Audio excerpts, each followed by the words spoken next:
Dragon Ball. Oh my god, what a good episode. This was like the way it was just like executed between like the whole, here, let me just stop this, between the fighting and the moments of just like emotion. Oh, what a great episode. Okay, so here are my notes. Alright, so let's get started here.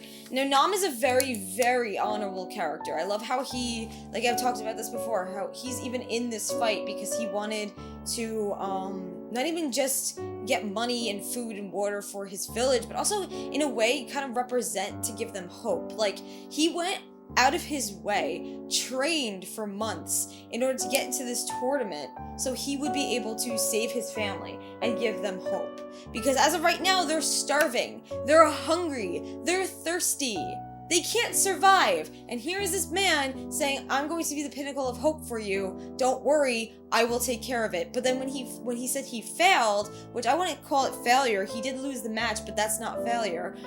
He felt so bad. But then with Roshi, when Roshi came in, like oh my, I can't wait to talk about that because Roshi has his moments. Yes, again, Roshi is a perv. Yes, again, Roshi is a meme sometimes. But you know what? Sometimes those are the characters that have very important lessons for us. I just freaking love it. Okay, so what I like about this too is point number 2. Their strength matches each other. So when it came to Goku fighting Nam, I felt like that was a fair fight.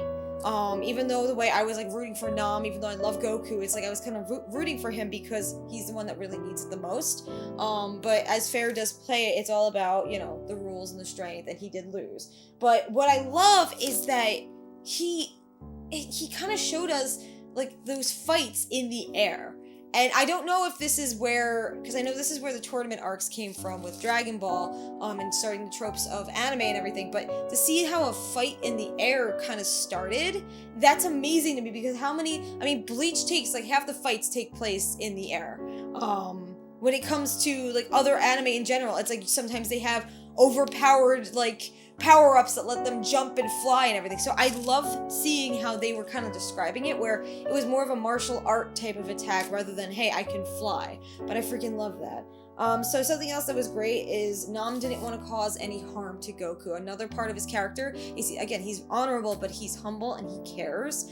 He was just he's like kind of in a way just doing his part for this whole match. You know, what I mean by that is like he had to, you know, not even just like put on entertainment for people and that were like kind of like watching, but at the same time he had so much on his shoulders because he's doing this for his family and he wanted to have it as a fair fight. But I loved how he's like, there's going to be no harm done to you, and in a way he was apologizing to him, and like kind of praying over him, which was such a humble thing to do, because if this was any of the other characters that we've seen so far, then they probably would have bragged like, oh, I'm gonna make sure that you get defeated. But you know, Nam was like, I don't want to hurt you, and I'm sorry. Like, he apologized too. He's very humble.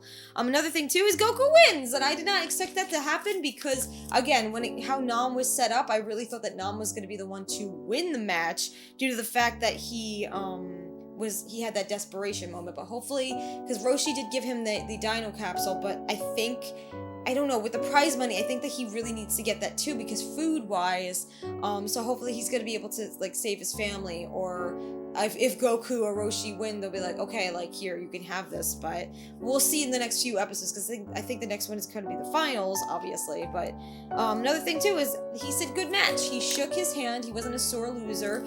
He was having some internal problems, as we saw. Like, he was admitting, like, oh, you know, I did lose, I'm a failure. But that's like an internal problem that we see a lot of characters have in anime, where we're hearing how the opponent was feeling in the moment of the fight.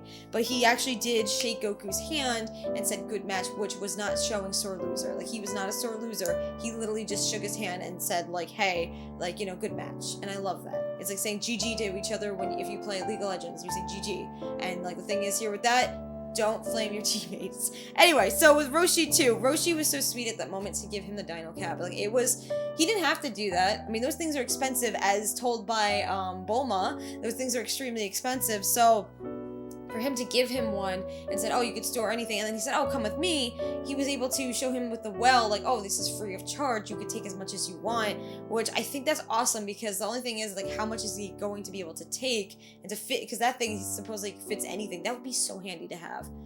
Oh my god, imagine if you could store anything into that. That's like if you play a game and you go into your inventory. Oh my god, I want to see if there's any really good Dragon Ball games, let me know, because I would love to play some. And I would love to play as Roshi. But that was sweet of him. I mean, Roshi does have his moments. Another moment he had was when he was saying he doesn't want his students, and he said they are mine in a way, and that's like showing that he does care and love them. He said he doesn't want them to have ego when they're learning martial arts, because if Goku, especially Goku, because Krillin's strong, but especially with Goku, because he has this power, he wants to make sure that he remains humble, and his ego doesn't get bent out of shape, because if he realizes, oh, like, I'm the best at this, then he's gonna be like, maybe not make it like kind of innocent anymore, where it's not just a game, or it's not just fun, and he'd be like, oh, I have all this power and this immense power, what can I do with it? So Roshi, I love his way of teaching, because he wants to show them to not even stay humble, but to not have this type of ego, which could get them into big trouble. So I really feel like this whole thing, these 2 points, like non-being honorable and humble, and also the ego of learning, I feel like this episode really did represent how to stay humble, and basically how Roshi's I wouldn't say fearful, but Roshi's kind of curious to see what would have happened if Goku realized that he is like the strongest of the strong. But I really love his teaching, I really love what this is going, and I'm looking freaking forward to Roshi versus Goku, because that is master versus student, and I'm really curious to see how this is gonna wrap up, because it looks like Roshi is not putting up he's putting up a fight, but he's even worried, like, oh, like, you know, this kid might be able to beat me, like he has a chance at it. Because I mean, think about it, if he's that young and it took Roshi that many years to master it, what is Goku going to be able to do if he ever becomes Roshi's age? Think about that. But anyway, my friends, I hope you have an amazing day. You stay weird, you stay wonderful, and you stay awesome. And until the next video, embrace your fangirl and your fanboy and your fan person every single day. Bye, guys. Hey, classmates. Before we actually do dismiss class, I have some things I want to say as the credits play down below. So just to let you guys know, this is the outro. Fantastic. So thank you so much for watching this episode here at All Ages of Geek Academy. We really, truly do appreciate it. We love like analyzing series, reacting to series, and really adding more to the reactions. As you guys know, I love to fucking talk a lot. But also, as you see, my book of wonders here, we have a lot to discuss and a lot to review together. So if you really love what we're doing, you want more like analytical type of content to analyze every single anime known to man, is that gonna happen? Possibly every episode. Oh my god.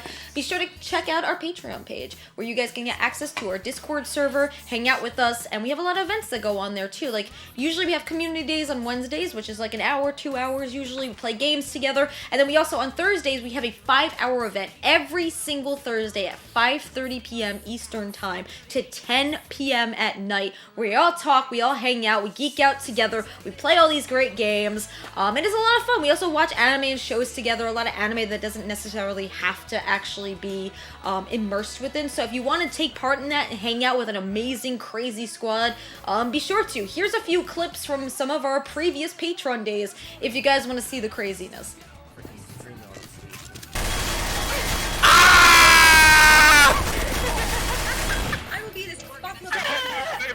I'm innocent!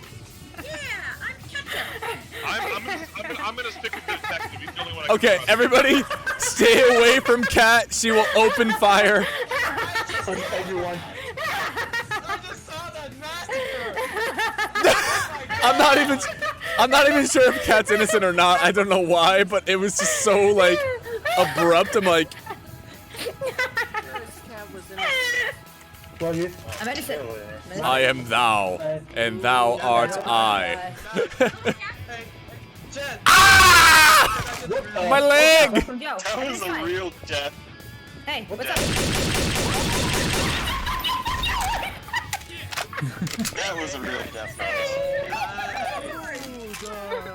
Dang, bro, that was I crazy. thought that was pretty slick. Trump jumping down there and tossing your Yay! I did it! Oh, the terrorists win.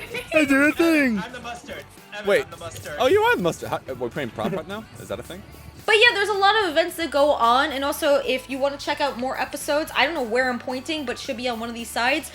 Be sure to click one of those and check out another playlist where you guys can, you know, if you love this type of series, you can find another series that you know and love.